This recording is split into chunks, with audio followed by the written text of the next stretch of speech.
Now, Hezbollah supporters have gathered in Beirut for the funeral of the group's former leader, Hassan Nasrallah. Tens of thousands of mourners traveled to Camille Chamoun Stadium to mourn the death of a man who led the Iran-backed militant group for decades. Nasrallah was killed in a massive Israeli strike 5 months ago. He was a prominent figure in the so-called Axis of Resistance, a loose alliance of armed groups led by Iran. Here's a look at Nasrallah's life. The last video showing Hassan Nasrallah condemning Israel's pager attack on Hezbollah members in September of last year. Nasrallah was a familiar face on TV screens, but the fiery orator with a loyal Shia following rarely appeared in public.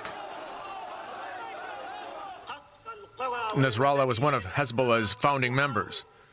During his 3 decades as leader, Hezbollah became one of the most powerful paramilitary groups in the Middle East, and Nasrallah made Israel his archenemy, cementing Hezbollah's alliances with Iran and Palestinian militant groups, including Hamas.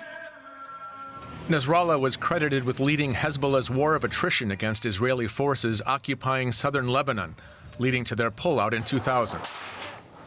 That withdrawal turned him into a hero in the eyes of many in the Arab world, and bolstered his influence inside Lebanon. In 2006, Hezbollah fought a 34-day war with Israel to a stalemate, further adding to Nasrallah's popularity. But during Syria's civil war, some in the Arab world criticized Nasrallah for helping prop up Syrian President Bashar al-Assad. Following the Hamas October 7 terror attacks on Israel, Hezbollah began firing on Israeli positions along the northern border with Lebanon, which Nasrallah claimed would detract Israeli forces from their war against Hamas in Gaza. But as Hezbollah stepped up its cross-border attacks, Israel increasingly turned its attention to the enemy on its northern border.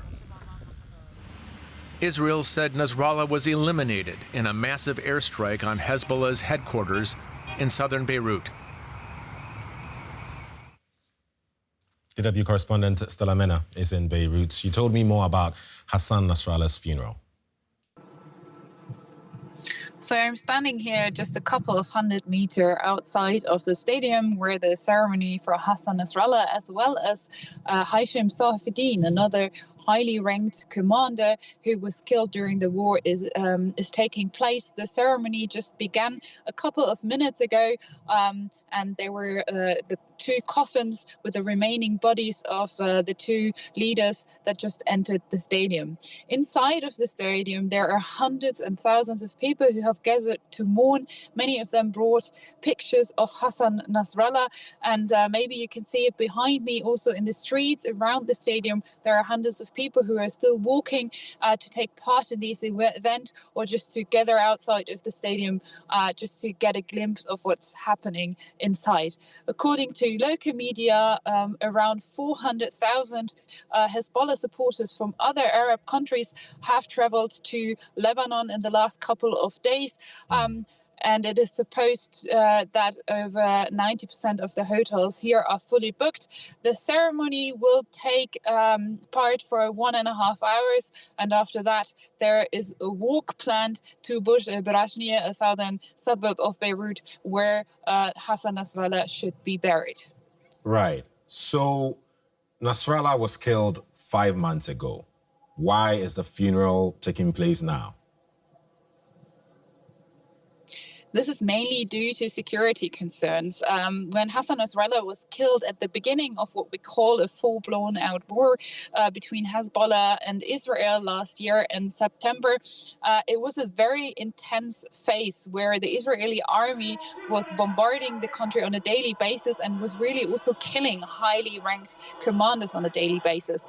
And an event like this one today, where everyone is gathering who's supporting Hezbollah or has somehow a role within the organization, would have just been a perfect target back then for the Israeli army to bomb it and just to kill many of these commanders in one go.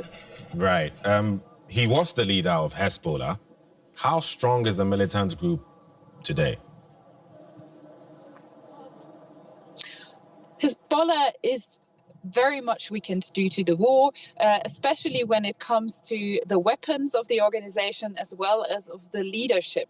As I've just said, many of the high-ranked commanders have been killed. When it comes to the organization itself, as well as the ideology, the organization still exists, and this is also an image that Hezbollah wants to send to the world today, that they are still there, they are still standing.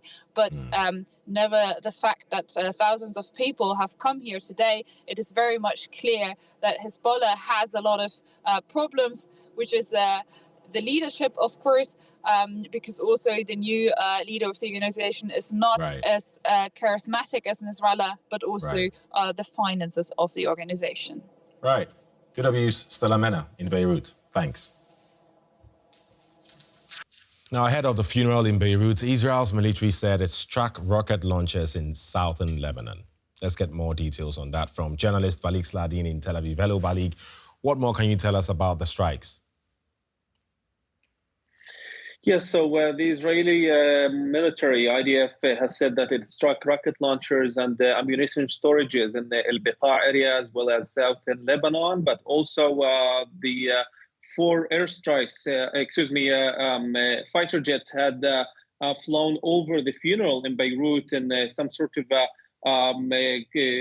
attempt to convey a message to Hezbollah, quote unquote, who's the boss here. And the Israeli defense minister has said that this is intentional, of course, and it intends to convey this message that while you are mourning your leaders, we are showing you who's the victorious here, and we are now dictating when can we fly over Beirut and when not. So this is the message from the Israeli army. This is not only a tactical thing to strike the rocket launchers and the ammunition storages, but it also means that they want to convey this message as well.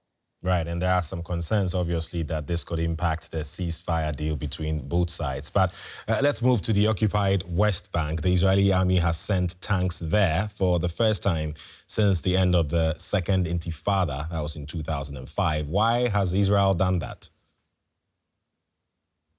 Yes, so the operation has been ongoing since almost the beginning of this year, so almost more than a month and a half. And this operation focuses on 3 key places in North and West Bank, specifically the camp of Tul Karim, as well as the camp of Jenin and Qabatia as well. And this is now expanding more in order to stay in that place in order to as the defense minister, Yisrael Katz, has said that the Israeli military should prepare for a prolonged presence in this area. More than 40,000 Palestinians have evacuated their homes since the beginning of this operation. And this is some sort of a lesson that Israel has learned from the war in Gaza. This quick raids that Israel has been conducting in Gaza does not work, because as long as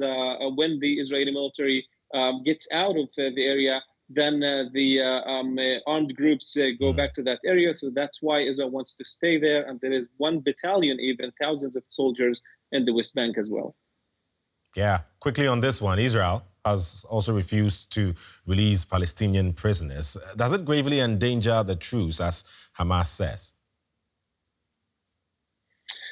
Well, the truce apparently will not continue. That's what Hamas understands. That's what Israel is exactly saying over the past few weeks, because of the fact that Israel will demand the complete disarmament of the Gaza Strip, as well as Hamas is giving up on power in the Gaza Strip, something that probably will not be possible in the short time that we have. So this is going to happen anyway, but the withholding of these prisoners is only temporary, apparently until the release of the next cycle of bodies of Israeli hostages as early as possible.